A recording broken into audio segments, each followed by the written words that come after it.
Sir मेरा सवाल ये है कि क्या हज़रत सल्लम के रोज़ा मुबारक का दरवाज़ा किसी वीआईपी के लिए, किसी बादशाह के लिए खोला जाता है? जी। नहीं, ये भी एक ऐसा मसला है जो लोगों में बहुत फैल गया है और गलत मशहूर हो गया है लोगों के अंदर।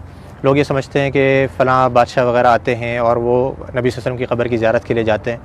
आपको अमूमी तौर पे मैं ख़ुलासा बताऊं कि यहाँ के बादशाह भी नबी सल्लल्लाहु अलैहि वसल्लम की क़ब्र की ज़ियारत नहीं कर सकते हैं। क़ब्र की यानी कि क़ब्र तक नहीं जा सकते हैं।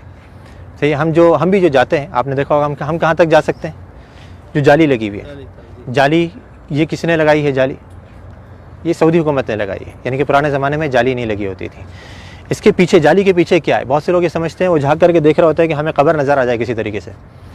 क़ब्र नामुमकिन है कि नज़र आ जाए, क्योंकि जाली के पीछे 3 दीवारें हैं। एक तो आप जानते हैं कि घर की दीवार थी। आप सल्लल्लाहु अलैहि वसल्लम कहाँ पे मदफून किए गए? घर के अंदर मदफून किए गए थे। हदीस आती है नबी सल्लल्लाहु अलैहि वसल्लम की कि नबियों का इंतकाल जहाँ पर हो जाता है वहीं पर ही दफन कर दिया जाता है। तो सहाबा किराम में बहुत बड़ा इख्तिलाफ हुआ था जब आप सल्लल्लाहु अलैहि वसल्लम का इंतकाल हुआ कि कहाँ पे दफन करना है। अंसार ने कहा कि अंसार के इलाके में, मुहाजिरों ने कहा कि हमारे इलाकों में। हर किसी ने अच्छी से अच्छी तजवीज़ देने की कोशिश करी और चाहा कि हमारे इलाकों में हो। करीब था कि तलवारें निकल जाएँ। हज़रत अबू बकर रज़ियल्लाहु अन्हु आए और आकर के हदीस सुनाई कि मैंने नबी सल्लल्लाहु अलैहि वसल्लम से सुना है कि नबी का इंतकाल जहाँ हो जाए वहीं दफन कर देना चाहिए। तो सहाबा किराम ये थे कि जो अभी जंग छिड़ने वाली थी, फ़ौरन तलवारें अपने बंद कर दी गई। और सारी हमारे दरमियान में भी यही होना चाहिए कि जब हदीस आ जाए तो हमारे दरमियान किसी भी किस्म का इख्तिलाफ हो, वो फ़ौरन ख़त्म हो जाए।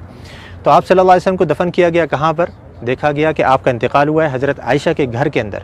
आप सल्लल्लाहु अलैहि वसल्लम हज़रत आयशा की गोद में सर रखे हुए थे। आप बीमारी की हालत में थे, बहुत ज़्यादा बुखार की तपिश में थे। तो आप सल्लल्लाहु अलैहि वसल्लम को वहीं पर ही मदफून कर दिया गया जिस जगह पे आपका इंतकाल हुआ। तो वो जगह कौन सी थी? घर। अब घर की ज़ाहिर बात है 4 दीवारी थी। 4 दीवारी के बाहर कुछ अरसे के बाद पुराने ज़माने में ही एक और दीवार बनाई गई जिसके 6 कोने थे। 6 कोने, यानी कि आमतौर पर 4 कोने होते हैं ना घर की दीवार के, उसके 6 कोने बनाए गए थे। ये 6 कोने क्यों बनाए गए थे? पीछे की तरफ से, क़िबला भी इस तरफ है, जुनूब में, मदीने का जुनूब में क़िबला है, घर इधर है। घर के पीछे का जो इलाका है वहाँ पे तिकोन बनाया गया था।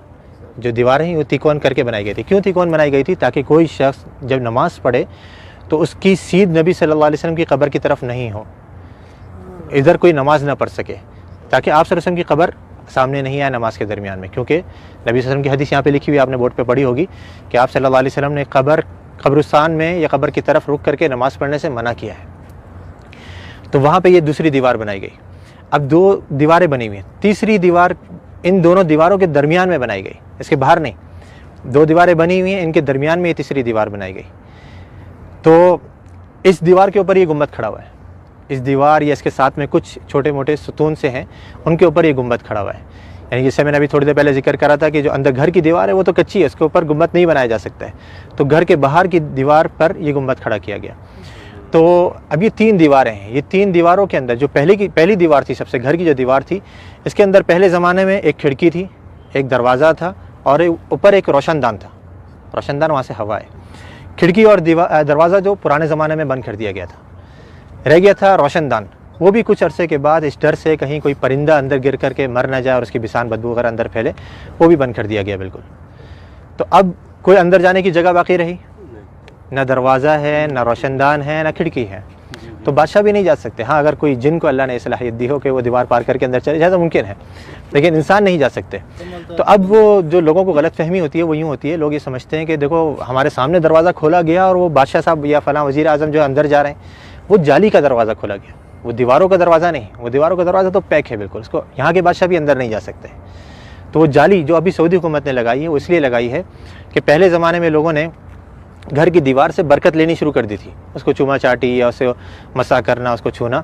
तो ये गलत काम है। जैसे मैंने अभी जिक्र करा कि नबी सल्लल्लाहु अलैहि वसल्लम ने आसार के ततब्बु से मना किया है। नबी सल्लल्लाहु अलैहि वसल्लम के बताई हुई शरीयत के मुताबिक हमने अमल करना है। आपने कैसे सलाम करना है नबी सल्लल्लाहु अलैहि वसल्लम के ऊपर, आप वो सलाम करेंगे आपको अजर मिलेगा, सवाब मिलेगा। आपने जो सलामती की दुआ करनी है हज़रत अबू बकर सिद्दीक़ के लिए, उमर फ़ारूक के लिए, उस पर अजर मिलेगा। सुन्नत के कामों पर आपको अजर मिलेगा। लेकिन दीवारों की चुमा चाटी करना, या जैसे बहुत से लोगों को देखा जाता है मस्जिद नबवी के दर व दीवार को अभी भी वो अपने रुमाल उतार करके उस पर फेर रहे होते हैं कि उसके अंदर बरकत मुंतकिल हो जाए, या कोई अहराम का कपड़ा लाया हुआ होता है, या कोई टोपी उतार करके उस पर फेर रहा होता है। ये सब गलत काम है। तो ये पुराने ज़माने में जब शुरू हुए तो उस ज़माने के जो उलमाए किराम थे, लोग कहते हैं ना ये वहाबी, तुम तो इस ज़माने की पैदावार हो, हमें बेचारे हम वहाबी कहते हैं, हम तो अपने आप को वहाबी नहीं कहते। तो ये जो वहाबियों के अक़ीदे हैं ना, जो उनकी नज़र में वो पुराने ज़माने से चले आ रहे हैं। तो उस ज़माने के अंदर ये दूसरी दीवार बनाई गई, घर के दीवार बाहर एक और दीवार बनाई गई ताकि लोग घर की दीवार तक नहीं पहुंच सकें। अब वो कुछ अरसे तक नई नई दीवार थी, लोगों को मालूम रहा कि भाई ये तो नई दीवार है, कुछ नहीं करना यहाँ पे। लेकिन आहिस्ता आहिस्ता फिर नई नस्लें आती रहीं, वो समझे कि यही घर की दीवार है। फिर उलमा ने एक और दीवार बनवा दी। फिर आखिर में सऊदी हुकूमत ने कहा कि हो सकता है लोगों के जहनों में ये चीज़ रहे कि दीवारें हम बनाते रहेंगे तो समझेंगे घर की दीवार है, तो हम जाली लगवा देते हैं।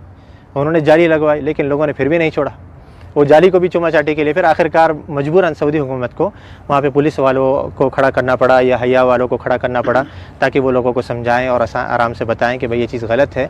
मसा जो है वो आपने हजर अस्वद का करना है, उसको चूमना है, उसको आपने मसा कर सकते हैं, या उससे पहले वाला जो रुकन यमानी है उसको आप छू सकते हैं, हाथ लगा सकते हैं। ये घर की दीवारों को या नबी सल्लल्लाहु अलैहि वसल्लम के रोज़े को हमने हाथ नहीं लगाना है, बल्कि यहाँ पर आकर के हमने आपके लिए अदब से सलाम पेश करना है, सलामती की दुआ करनी है। तो वहाँ पे कोई नहीं जा सकता।